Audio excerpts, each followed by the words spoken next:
Қазақ тілі пәні тақырыбы дауыссыз К мен Г әріптері. Кестедегі сөздерді оқы.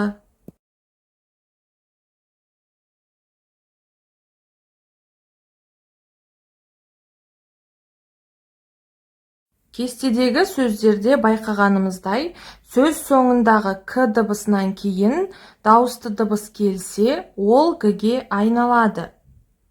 Мысалы, түлек – түлегі, серік – серігі, жүрек – жүрегі.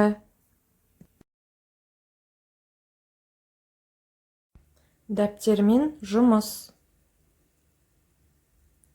Дәптерімізге бүгінгі күнді жазамыз. Қазанның 19-ы үй жұмысы.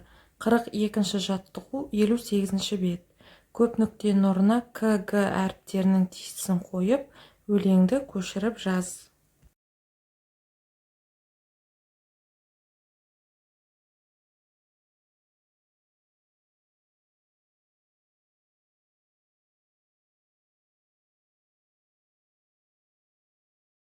Қырық бесінші жаттығу 59-ші бет.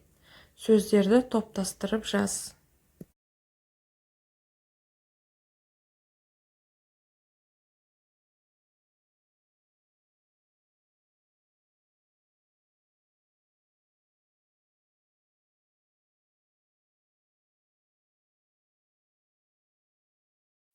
Қосымша тапсырма. Өлеңді мәнерлеп оқы. 41-ші жаттығу 57-ші бет.